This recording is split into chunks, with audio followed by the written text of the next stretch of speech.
의 창조주를 믿습니다. 나는 그의 유일하신 아들 우리 주 예수 그리스도를 믿습니다. 그는 성령으로 잉태되어 동정녀 마리에게서 나시고 본디오 빌라도에게 고난을 받아 십자가에 못 박혀 죽으시고 장사된 지 사흘 만에 죽은 자 가운데서 다시 살아나셨으며 하늘에 오르시어 전능하신 아버지 하나님 우편에 앉아 계시다가 거기로부터 살아있는 자와 죽은 자를 심판하러 오십니다.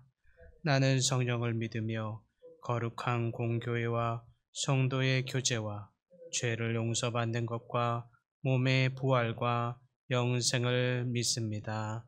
아멘. 찬송가 86장 찬양하겠습니다. 찬송가 86장입니다.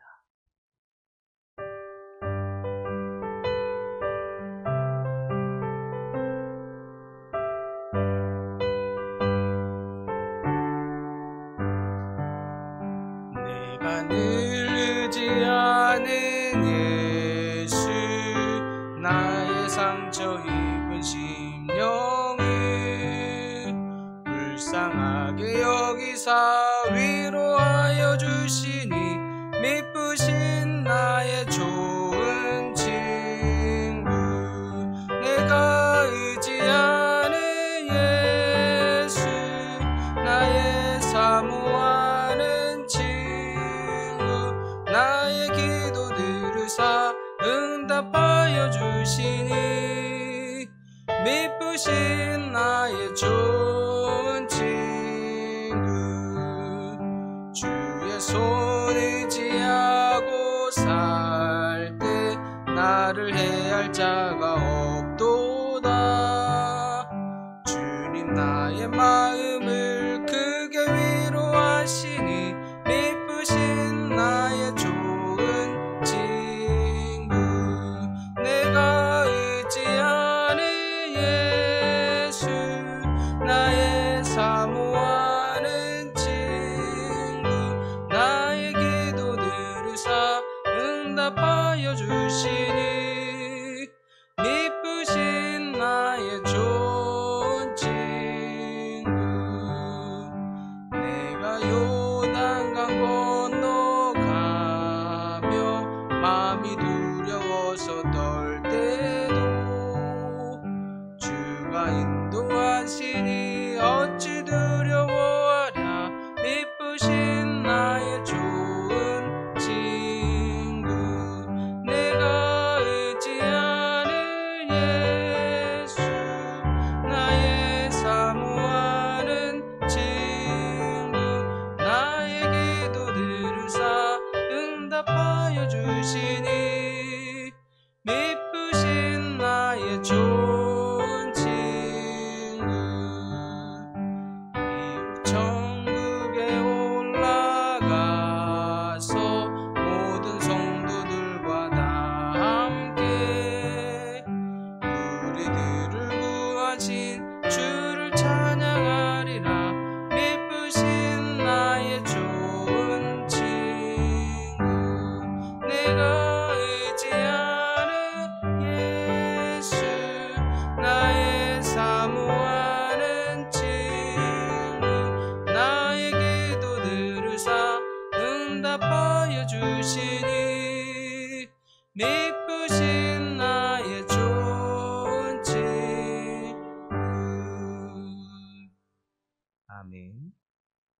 오늘 말씀은 빌립보서 2장 17절과 18절입니다. 빌립보서 2장 17절과 18절 말씀 신약성경 320쪽입니다.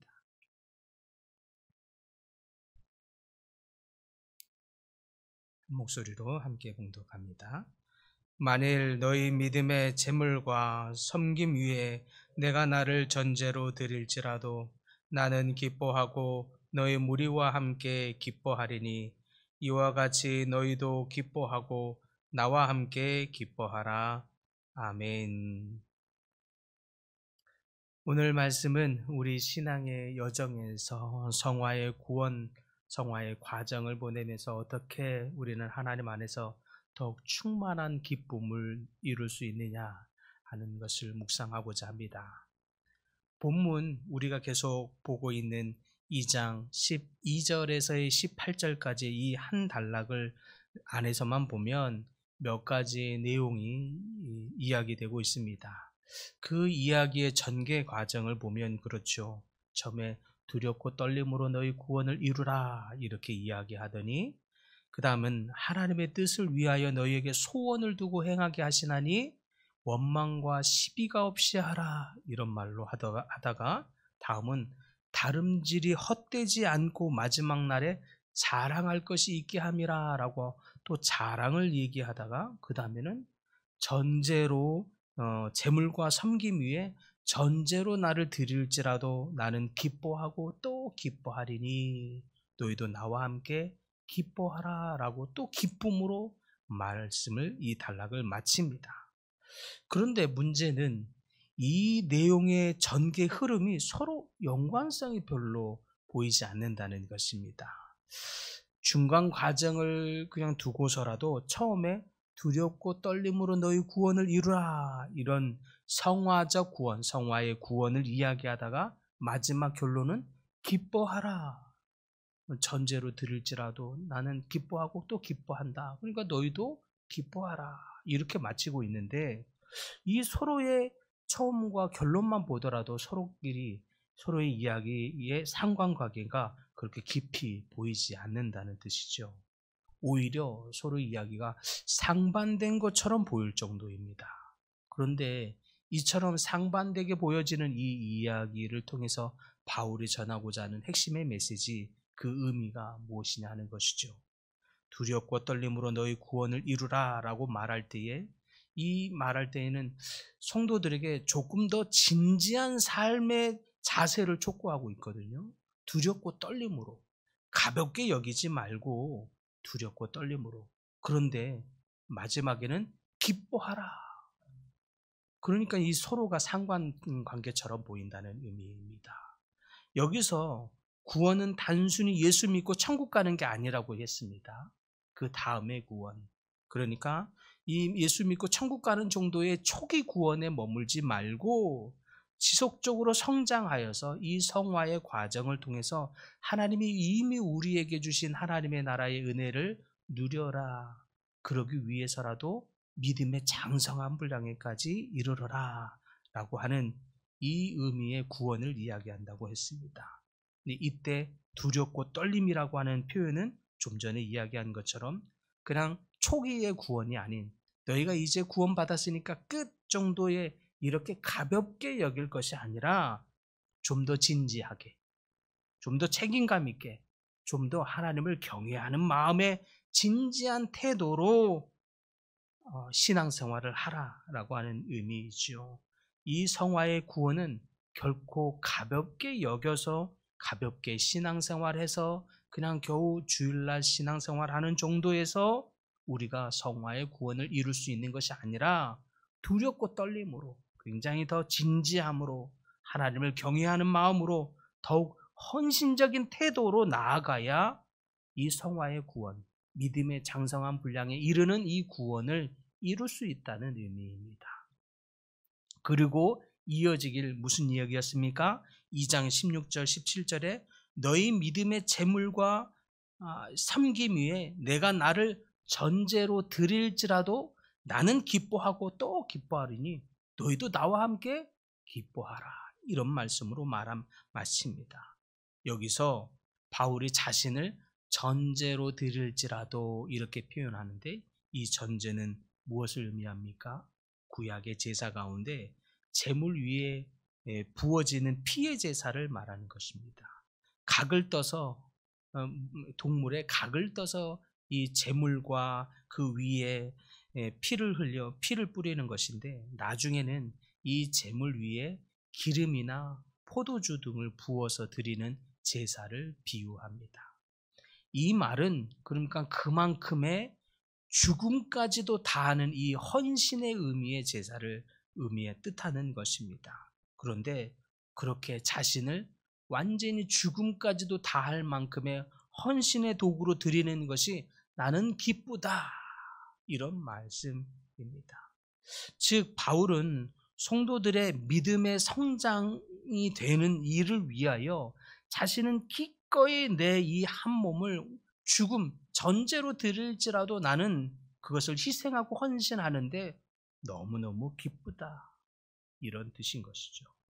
성도들이 믿음의 장성한 분량에까지 자라가는 이 성화의 구원을 이루는 것이 나는 그렇게 기쁘고 그 일에 헌신하고 희생하겠노라 라고 고백하는 고백의 의미입니다. 바울은 자신을 각을 떠서 죽음을 드릴지라도 성도들의 영적인 성장이 그에게는 그렇게 기쁨이고 또 기쁨이라고 고백하는 이 고백이 참으로 너무 놀랍기까지 합니다. 두렵고 떨림으로 이루는 이 성화의 구원을 위해서 자신의 삶을 기꺼이 헌신하여 드리는 것이 기쁘고 또 기쁘다고 고백하는 바울. 이 바울의 헌신은 단순히 종교적인 열심 정도가 아닙니다.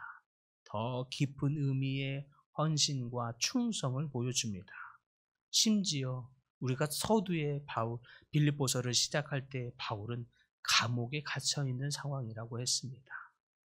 감옥에 갇혀 있는 상황 속에서도 자신의 헌신이 하나님의 뜻을 이루는 것이라면, 즉 성도들의 믿음이 성장하는 것이라면, 성화의 구원으로 믿음이 장성한 분량까지 이르는 일이라면 나는 그 기쁨을 기꺼이 헌신하고 드리겠노라 라고 고백합니다. 나는 그렇게 헌신하는 거 그렇게 기쁘다라고 말하는 것이죠. 그의 헌신은 자신만의 기쁨 정도가 아닙니다. 빌립보 교회 온 성도들이 믿음으로 더욱 성장하고 그들의 신앙이 온전하게 되었기를 바라는 이 사랑의 크기가 그만큼 크기 때문에 그런 것입니다. 이러한 헌신은 우리가 겪는 모든 어려움 속에서도 어떤 어려움을 겪더라도 하나님께서 주시는 이 신령한 기쁨을 의미하는 것이다 하겠습니다.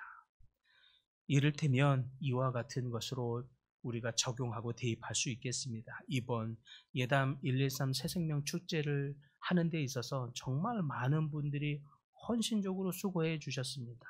어떤 분들은 미리 전날 장을 받아가 그 전날 집에서 주무시지도 않고 교회 와서 주무시면서 또 새벽같이 일어나서 김밥을 싸시는 분들이 있으셨고, 또 며칠 또 나와서 계속 어떻게 대구할까 머리를 싸매다가 이 꽃잎 한 장 한 장을 만들어 가면서 그렇게 이 없는 것을 이렇게 아름답게 만들어내기도 했고, 또 어떤 분들은 계단을 청소를 하는데 락스를 뿌려가면서 이 수세미로 그 틈 하나하나를 지워가면서 그렇게 손수 닦으면서 헌신하는 분들이 있었습니다. 이런 많은 분들의 헌신이 있었기 때문에 저희 예담 123 새생명 전도축제가 너무 아름답게 잘 은혜가 있게 치워졌다고 믿습니다. 그 중에서도 어느 집사님이 그런 고백을 하셨어요. 한 번도 교회 문턱을 밟아본 적이 없는 저희 남편이 내가 닦는 이 계단, 이 수세미로 이 계단을 닦고 있는 이 계단을 밟고 이 성전으로 들어오게 해주세요. 기도하면서 성전을 닦았다는 이야기를 고백을 듣게 됩니다. 바로 이것이 성화의 기쁨이라고 할 수 있겠습니다. 성화의 삶에 헌신하는 기쁨인 거죠. 다른 사람의 구원을 위해서, 다른 사람의 신앙의 구원을 위해서 자신의 삶을 희생하고 헌신하는 것. 그런데 이때 중요한 포인트는 그리스도와 연합하여 드리는 헌신이었다는 것이, 그것이 전제로 자신을 드리는 바울의 고백과 같은 것입니다. 그냥 몸뚱이만 수고하고 대가를 지불하는 것이 아니라 그리스도와 연합함으로, 즉 하나님 앞에서 기도하는 심정으로 주님, 저희 남편이 이 계단을 밟고 주의 성전에 들어오게 하옵소서. 주님께 교제하고 주님께 대화하고 주님께 연합하는 이 속에서 이 헌신을 드리고 있을 때에 이 열매가 있게 되는 것을 보게 됩니다. 그것이 바로 성화의 구원에 드리는, 성화의 구원을 위해서 자신을 헌신하여 드리는 그 기쁨, 바울의 이 기쁨입니다. 사랑하는 성도 여러분, 두렵고 떨림으로 구원을 이루는 이 삶, 그렇게 쉬운 일만은 아닙니다. 어렵고 힘들 수 있습니다. 그러나 그 과정은 우리에게 깊은 헌신의 기쁨을 안겨주는 줄 믿습니다. 바울은 우리에게 이러한 헌신이 단순한 희생이 아니라 그리스도와의 깊은 연합 가운데 오는 기쁨이라고 가르쳐 주고 있습니다. 헌신은 우리가 하나님께 드리는 최선의 사랑입니다. 그것은 하나님께서 우리에게 주시는 기쁨의 원천입니다. 오늘 우리의 삶에서도 두렵고 떨림으로 하나님을 경외하며 나아갈 수 있기를 간절히 소망합니다. 그리고 그 과정에서 헌신의 기쁨을 발견하고 우리의 신앙이 하나님 안에서 더욱 성숙할 수 있기를 간절히 소망합니다. 하나님께 드리는 이 헌신의 기쁨을 통해 구원의 영광을 드러내시는 이 모든 성도님들이 다 될 수 있기를 간절히 축복합니다. 주님, 바울이 성도의 믿음의 성장, 구원의 성장, 믿음이 장성한 분량에 이르기까지 나아가도록 성장하는 그 일을 위하여 자신을 전제로 드릴지라도 기뻐하고 또 기뻐한다라고 고백하는 이 헌신의 기쁨을 저희 모두가 맛보아 알 수 있도록 은혜 내려 주시옵소서. 우리가 그냥 몸으로만 수고한 것이 아니라 그리스도와 더욱 연합하여 기도하고 믿음으로 주님 앞에 드리고 있는 이 헌신 위에 기쁨의 열매를 맛볼 수 있도록 주님 은혜 내려 주시옵소서. 헌신의 열매가 맺어지도록 주님 인도하여 주시옵소서. 믿는 자들이 구원을 이루게 하시고 또 질병 가운데 있는 분들이 치유를 경험하게 하여 주시옵시며 심령의 낙담 가운데 있는 분들이 믿음의 회복을 경험할 수 있는 기쁨의 열매를 맛볼 수 있도록 주님 은혜 내려 주시옵소서. 그래서 주님께서도 자신을 십자가에 못 박여 죽으셨던 그 죽으심이 온 인류를 살리셨던 그 기쁨의 맛을 본 것처럼 우리의 작은 헌신이 공동체를 위한 우리의 헌신이 열매를 맺는 그 일로 인하여 기쁨을 맛볼 수 있도록 은혜 내려 주시옵소서. 여러 가지 질병으로 고통 중에 있는 백성들 가운데서도 또 여러 가지의 크고 작은 문제들로 기도하고 있는 이 기도의 제목들 가운데서도 하나님의 역사의 기쁨, 하나님의 응답하시는 기쁨, 하나님이 치유하시고 회복하시는 그 기쁨을 통하여 하나님께 영광을 더욱 돌리는 저희 모든 성도들 되도록 은혜를 더하여 주시옵소서. 예수님의 이름으로 기도드립니다. 아멘. 하늘에 계신 우리 아버지, 아버지의 이름을 거룩하게 하시며 아버지의 나라가 오게 하시며 아버지의 뜻이 하늘에서와 같이 땅에서도 이루어지게 하소서. 오늘 우리에게 일용할 양식을 주시고 우리가 우리에게 잘못한 사람을 용서하여 준 것 같이 우리 죄를 용서하여 주시고 우리를 시험에 빠지지 않게 하시고 악에서 구하소서. 나라와 권능과 영광이 영원히 아버지의 것입니다. 아멘.